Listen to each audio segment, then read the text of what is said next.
Next Door Neighbors is made possible by the support of the Nissan Foundation. And I will ask that you stand. It's an oath they've waited years to make. Of national importance. A new beginning, not as a foreigner nor outsider, but as an American. Thank you. Please be seated. This naturalization ceremony in Nashville, Tennessee, brings together immigrants and refugees from all corners of the world for one purpose: to declare their allegiance to the United States of America and finally become legal citizens of their new home. And for many immigrants in Nashville, it means having a say in their country's political process for the first time in their life. I think most of us sort of come into the United States with a certain conception of politics. You know, if you come from a background where it's a, I don't know, political tyranny, it is always kind of like thought that you stay at home, you don't become active, and as quiet as you are, the more quiet you are, the more people are going to leave you alone.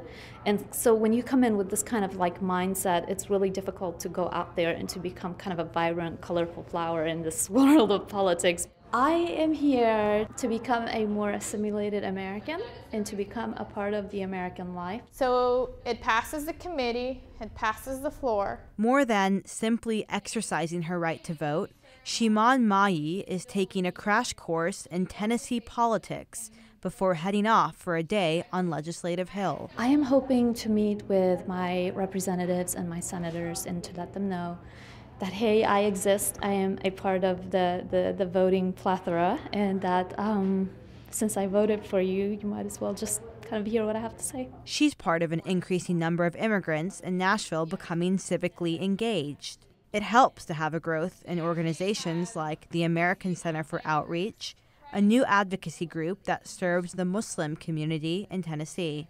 Since a large percentage of Muslims are also immigrants, the organization tackles a wide array of issues, many relating to immigration policy.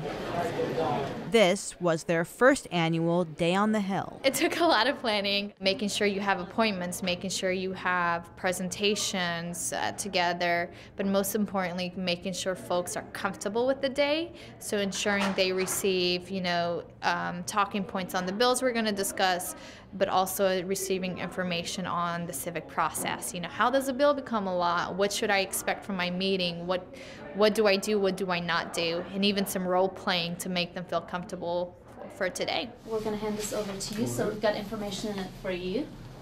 The English-only driver's bill was one of the bills that we're concerned about. We inviting legal immigrants here. We're supposed to empower them in terms of teaching classes, but if we deny an adult who's willing to go out and learn class, but he cannot even drive to his school, that's a little bit marginalizing them. I think for immigrants, especially here and now, there's a lot of misconceptions about us, and we kind of need to get into the eye of the voted individuals and to let them know that some of these misconceptions are nothing but stereotypes. I grew up in Civil War Iraq, and as you can imagine, and as you have probably heard and seen, Civil War Iraq did not give opportunities to a lot of individuals, especially people with certain backgrounds. It was kind of important that now that we're in America and we have access to this great experience. In Nashville, time will tell the impact civic engagement among new Americans will have.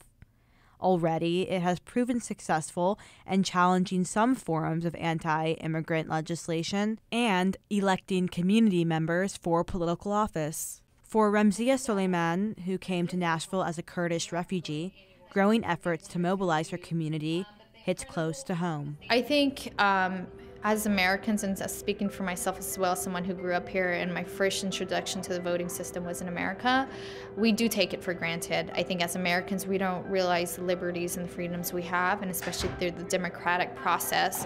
And one thing, just looking at my father, when we became citizens and he became citizen, every election, even the small, minor local elections that no one else would turn out for, he made us go and vote for.